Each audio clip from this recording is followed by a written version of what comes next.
Salut à tous, donc on se retrouve aujourd'hui pour un nouveau tuto sur Angular. Donc aujourd'hui, on va faire une création de projet, parce qu'il faut bien créer un projet pour faire une application, etc. Donc aujourd'hui, on va faire une création de projet. Et pour créer un projet sous Angular, donc il faut installer certaines choses, notamment Node.js, NPM donc, et ensuite il faut utiliser Angular CLI, enfin c'est recommandé en tout cas par Angular, c'est d'utiliser Angular CLI qui est directement intégré dans le framework. Donc voilà ce qu'on va faire aujourd'hui.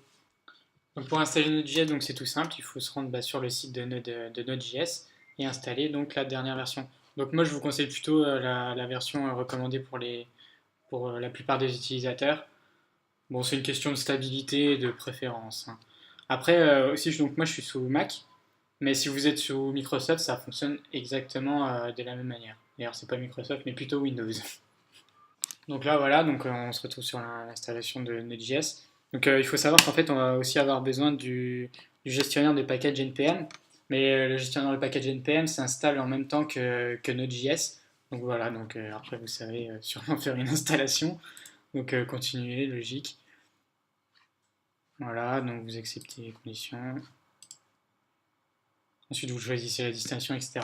Donc il me semble que sous Windows, il vous demande quelques options.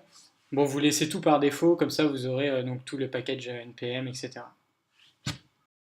Donc maintenant, il va falloir qu'on installe donc Angular CLI avec le gestionnaire de package NPM. Donc rien de plus simple, il suffit juste donc d'ouvrir un terminal donc sous Mac ou un bash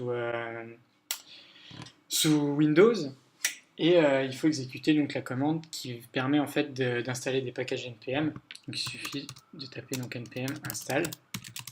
Ensuite on va utiliser l'option G. Donc l'option G c'est juste pour installer de manière globale en fait sur votre PC ou votre Mac. Et ensuite donc on va installer Angular CLI.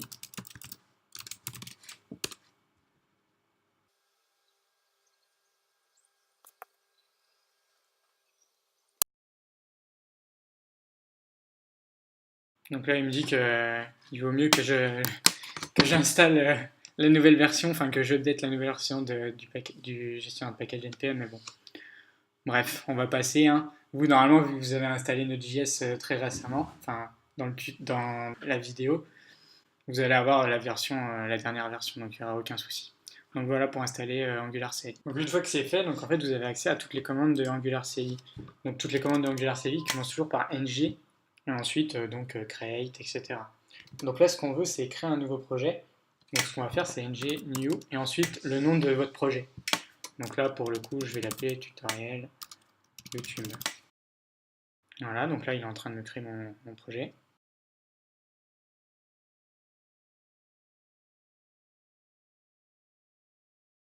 Et voilà, donc là le projet est créé. Donc si je fais cd donc, pour aller dans mon... Voilà, donc là j'ai bien mon projet tutoriel YouTube qui est créé. Avec tous les fichiers donc, qui sont rattachés à un projet Angular. Donc on détaillera plus en détail dans les autres vidéos. Donc là en fait, une fois que vous êtes à la racine de votre projet, pour le lancer c'est très simple. Donc c'est encore une commande d'Angular CLI, donc ng, et c'est la commande serve. Et là, il va vous lancer en fait votre projet et il va le transpiler du coup, donc du TypeScript à JavaScript, et il va vous le mettre sur un localhost. Donc là, le port 4200 en l'occurrence. Voilà. Donc là, il m'a compilé tous mes fichiers JavaScript dont j'ai besoin. Et donc, si je vais sur localhost 4200, je tomberai sur le projet donc par défaut. Voilà. Vous avez créé votre premier projet. Bon, il ressemble pas à grand chose, mais bon, au moins il a le mérite d'être là.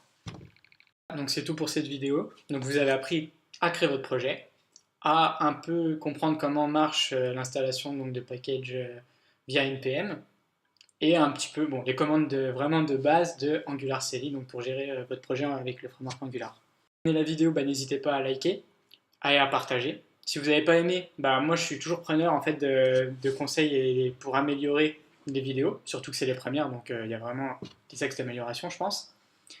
Et donc on se retrouvera pour les prochaines vidéos tutoriels. Allez, salut!